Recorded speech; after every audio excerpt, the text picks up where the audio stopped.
Hey guys, Loud Fridge and I are back. I don't really have an intro, so let's just jump into some things. First of all, I want to thank Jex30 for acting as a fact checker for a couple of last week's videos. I mentioned Olaliberry in the trimmings episode, and she came in and said, "Oh hey, it's actually a hybrid made of these things." And then in the secret menu, when I was talking about organic farming versus, and I didn't know what to call farming that wasn't organic, and she came in and said, conventional. So, thank you for both of those.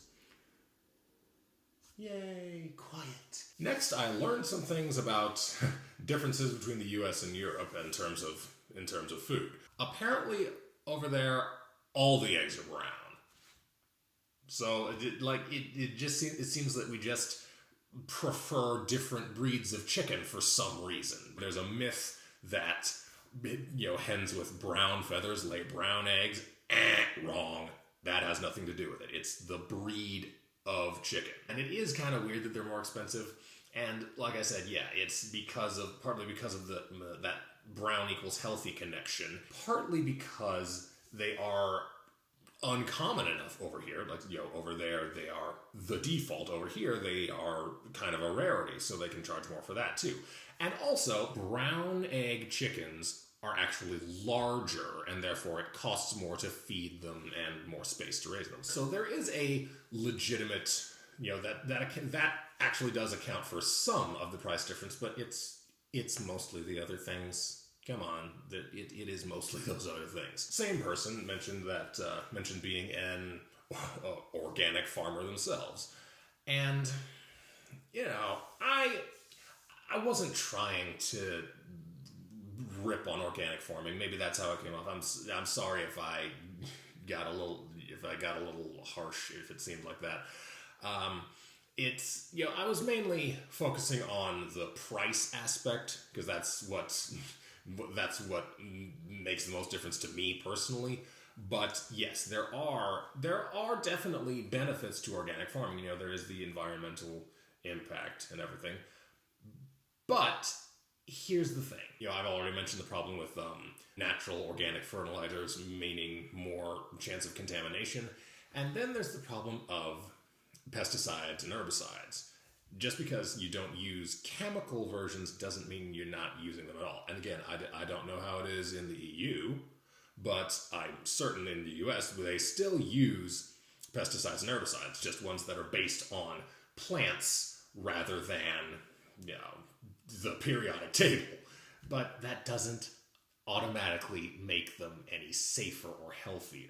It's sort of like the difference between natural and artificial flavoring. That doesn't mean as much as you think it does either, because you get this flavor essence, this particular chemical that induces the flavor of banana, say. You can get that chemical by refining and extracting it from a banana, or you can get it by mixing sulfur and vinegar.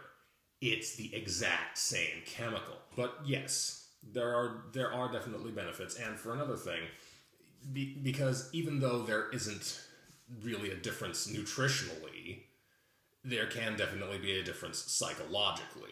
Like if the placebo effect isn't automatically a bad thing.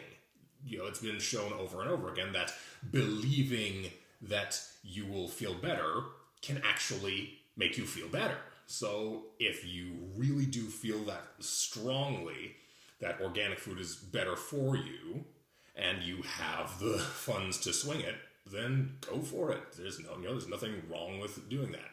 But again, just be careful, because there is that extra chance of contamination. Plus, again, when you hear that it's natural pesticide, herbicide, whatever, people tend not to be as careful when they are handling the food. Well, they don't, maybe they don't wash it as thoroughly because they think, oh, it's all natural. I don't have to worry about chemicals. Yes, you do.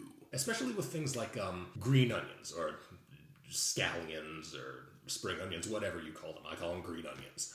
They are one of the biggest causes of E. coli outbreaks because they're A, so often eaten raw, and B, they are cut up whole.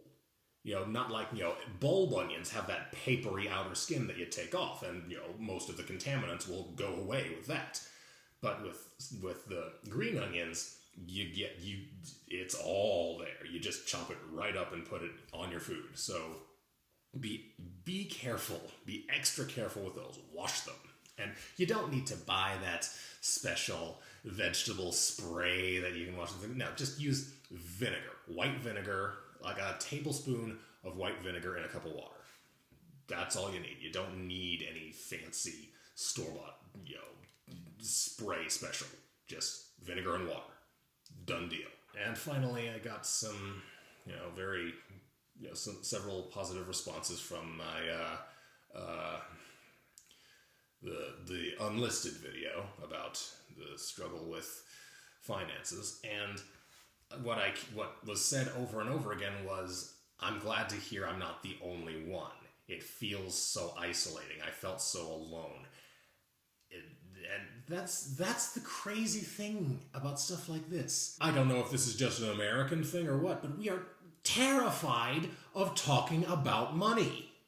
I don't know why. We somehow feel like, even though we all know that we need it, we all know that we all want it, and we all know, everybody knows that we all struggle with it at times, and yet we somehow feel like it's wrong to bring it up. We feel like we are failing as a person if we're having money troubles, even though in the back of our heads we all know everybody has money troubles. It's just so bizarre. It's like it's such common ground, and yet we somehow, in some cases, like with employees in large companies, sometimes think that they are just not allowed. Like it's illegal to talk about your income with your coworkers, which it's not at all. It is completely legal, and in fact, you definitely should do it. Just talk about your money, and that might help you realize, wow, things are kind of messed up. But yeah, somehow we just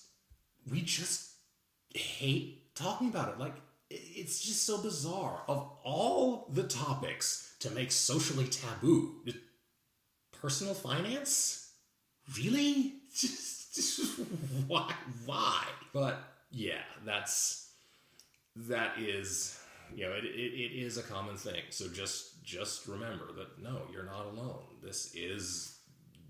We're in this together, guys. Even if it does feel, odd in your gut to bring it up, just talk about it. Just talking about it can help you feel better about it. You're not a failure if you're struggling. You're just human. That was philosophically cheesy, but that's, how I end up being sometimes. So, thanks for everything, guys. Thanks for opening up, and thanks for fact-checking me, and thanks for, sharing your own experiences. And that will more than fill up one of these videos. This is probably going to be a long one again. So, thank you. Keep watching. Like, share, subscribe. You know how YouTube works. Do the things. And I will see you on Friday.